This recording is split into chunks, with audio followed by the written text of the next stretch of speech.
All right, you bunch of degenerates, ready to get your learn on. Tonight we are diving headfirst into the Catholic Church. We're talking centuries of power trips, hypocrisy that would make a saint blush, and enough scandals to fill a confessional booth. It's a long, wild ride from a few sandal-wearing dudes to a global empire. From a small group following a charismatic teacher to a global institution with billions of followers. Now that is a story. Damn right. So, uh, how the hell did this whole Catholic thing even get started? Was it just Jesus and his bros hanging out in robes or what? Well, it all started with Jesus and his 12 apostles. Oh yeah, those guys. You know, the ones you see in all those Renaissance paintings? They were tasked with spreading the good word, like some kind of ancient marketing team for a new religion. Okay.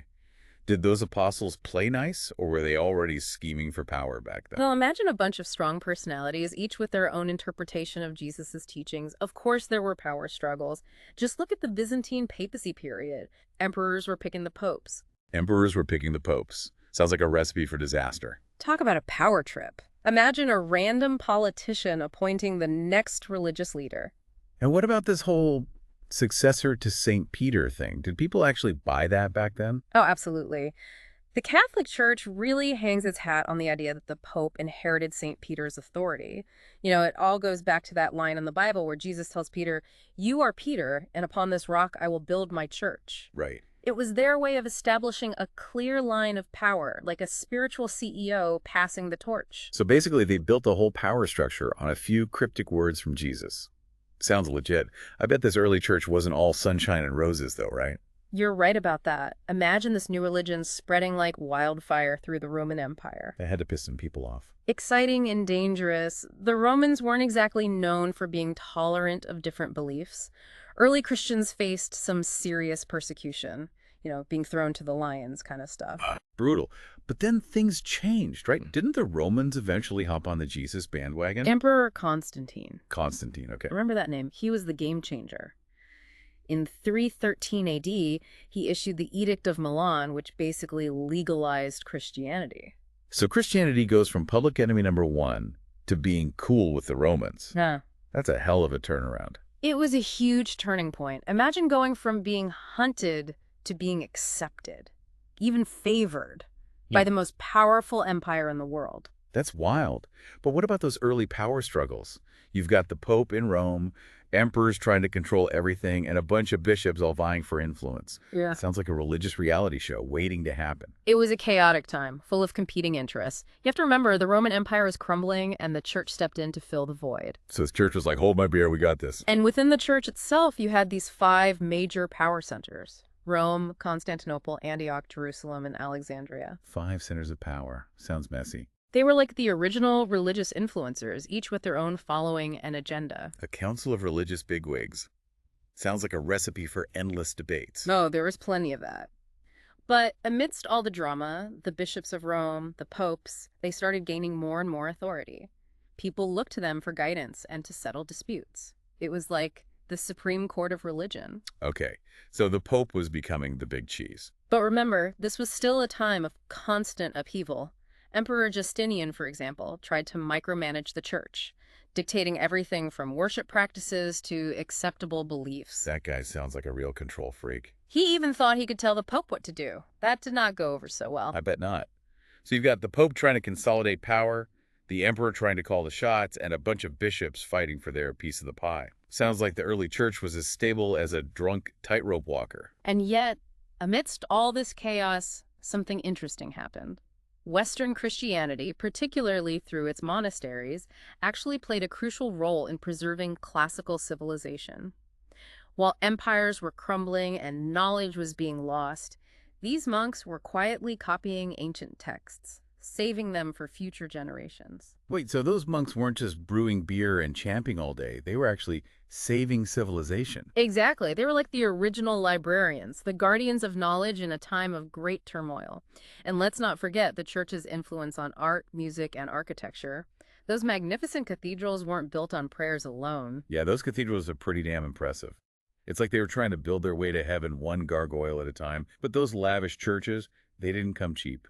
Where the hell did they get all that money? Well, the church had a few revenue streams. They owned vast tracts of land, they received tithes from their members, and they often got kickbacks from the ruling powers. So basically, they were in bed with the government. Remember, the church and state were intertwined back then. It was like a holy partnership. The church providing spiritual guidance and the state providing the cash. Sounds like a sweet deal. Exactly. But this cozy relationship between the church and state, it didn't always go smoothly. I bet. Power struggles never really end, do they? The 14th century was all about rising tension between the two. In 1309, Pope Clement V decided to ditch Rome and move the papal court to Avignon in France. The Pope just bailed on Rome. Why? Was the pizza that bad? Think more along the lines of political instability and violence. Rome was a chaotic place in those days, with different factions vying for power. It wasn't exactly a safe haven for the Pope. Gotcha. So the Pope decided to get the hell out of Dodge. But this relocation to Avignon, it created a whole new set of problems. Like what? Did they run out of good wine in France? It led to the Western Schism, a period where you had multiple people claiming to be the rightful pope. Multiple popes. Yeah. Now that's what I call a religious clusterfuck. It was a mess, that's for sure. You had rival popes in Rome, Avignon, and even Pisa. Imagine the confusion among the faithful. Who the hell do you pray to when there are 3 popes vying for your attention? Talk about a spiritual crisis. It took decades to sort out this mess, and it left the church's authority seriously weakened. So the church was swimming in cash, building magnificent churches, and battling for power both inside and outside its walls. Sounds like they were too busy playing politics to worry about, actual religion. Well, that's one way to look at it. But amidst all the drama and power struggles, there was a growing sense that something needed to change. The church had become too worldly, too focused on wealth and power, and that's where a certain German monk named Martin Luther enters the picture. But that's a story for another time. Martin Luther, huh? Sounds like a troublemaker. I like him already.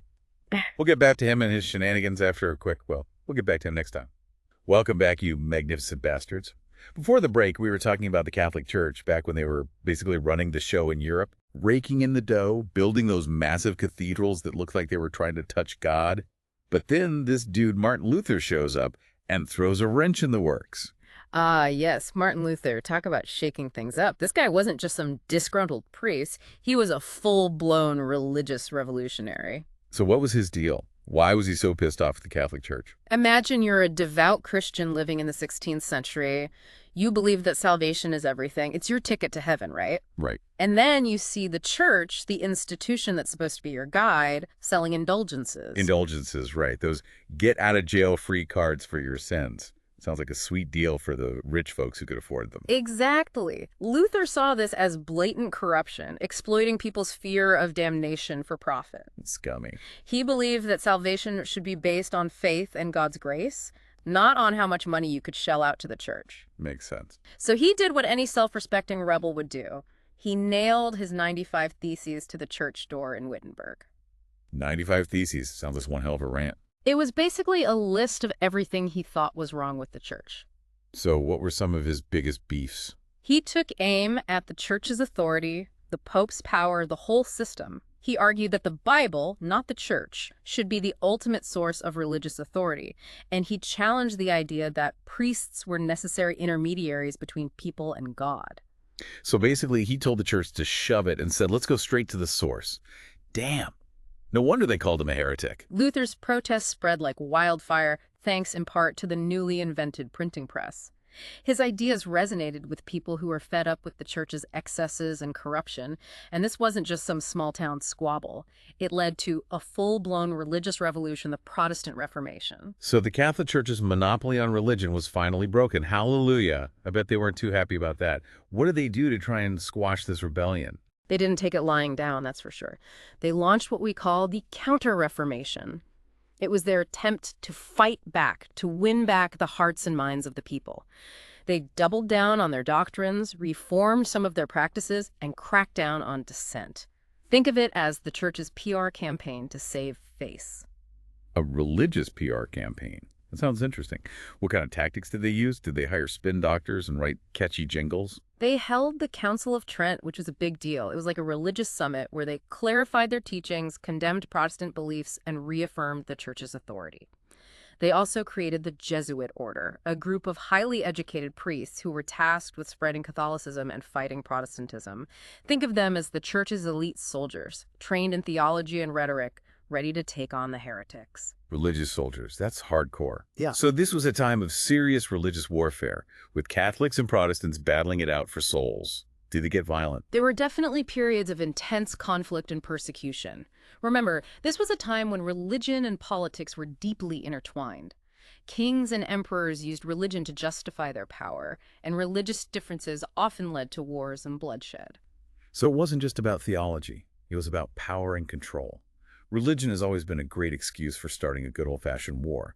But let's get back to the church. Did they try to expand their reach beyond Europe, to make up for the losses from the Reformation? Absolutely. The Age of Discovery provided new opportunities for the church to spread its influence. European powers, particularly Spain and Portugal, were colonizing the Americas, Asia, and Africa, and they saw it as their duty to bring Christianity to the heathen masses. Ah, yes.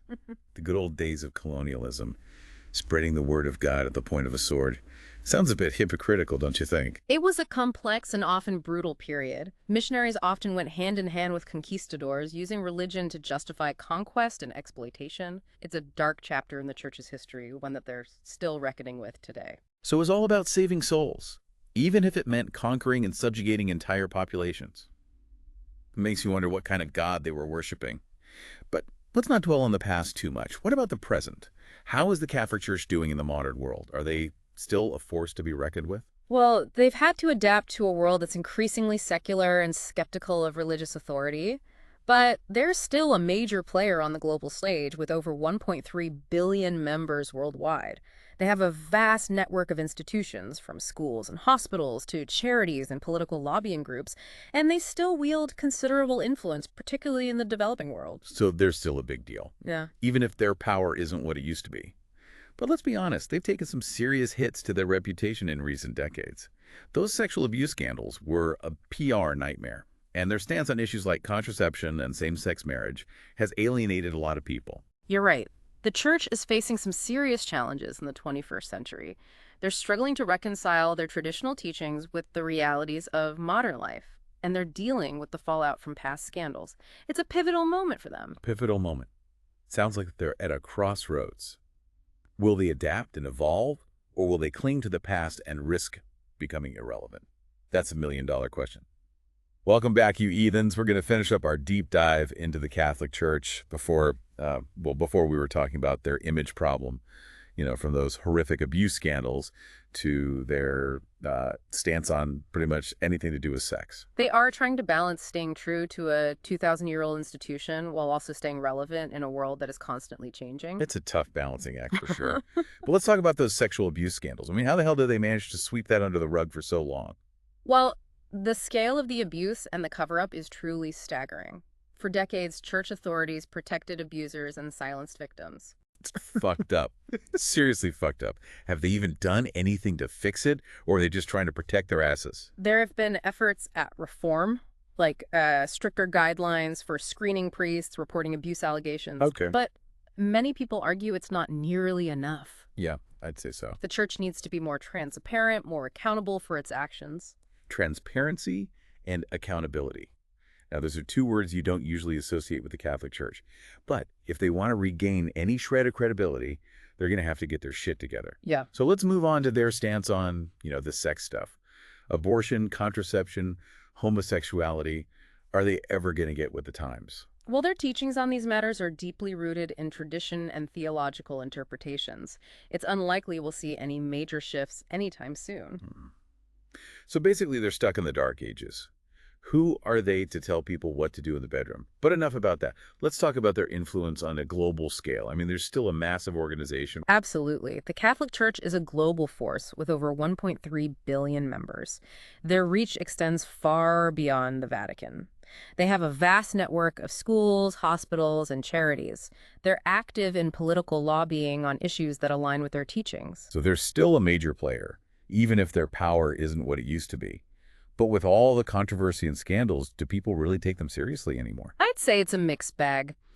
In some parts of the world, particularly in developing nations, the church is still seen as a moral authority, a source of guidance and support. Okay. But in the West, their influence has waned, particularly among younger generations. So they're losing their grip in the West, but they're still holding strong in other parts of the world. Mm. Interesting. Let's be honest, there's a certain theatricality to the Catholic Church, a sense of spectacle and tradition that's both intriguing and, let's face it, a bit weird. All those rituals and the robes and the incense, it's like a religious stage production. It's true. Their rituals and traditions are deeply rooted in history and symbolism. For the faithful, it provides a sense of connection to something larger than themselves, a link to a long chain of believers stretching back centuries. All right, fair enough. It's all about faith and tradition, but some of those beliefs, man, transubstantiation, for example, Yeah. the idea that bread and wine literally turns into the body and blood of Christ during Mass, that's some next-level stuff. It's a central tenet of their faith, a mystery that's meant to be experienced rather than fully understood. A mystery. Sounds more like a magic trick to me. But hey, whatever floats their boat. All right, let's wrap this up. We've covered a lot tonight, from the early days of Christianity to the Church's current struggles. So what's the bottom line? Is the Catholic Church a force for good or evil in the world? That's a question each individual has to answer for themselves. The Church's history is complex, full of both inspiring acts of charity and horrific acts of abuse. They've been a source of comfort and hope for millions, but they've also been responsible for oppression and suffering. It's a legacy that's both inspiring and troubling. Well said. It's a mixed bag, that's for sure. And with all the challenges they're facing, it'll be interesting to see how they navigate the 21st century. Well, that's all the time we have for tonight, folks. We took a deep dive into the heart of the Catholic Church, its history, its controversies, its enduring legacy. Whether you're a believer or a skeptic, there's no denying that the Catholic Church has played a pivotal role in shaping Western civilization. And it's a story that continues to unfold. So stay curious, keep questioning, and maybe, just maybe, light a candle for those poor souls trapped in the Vatican.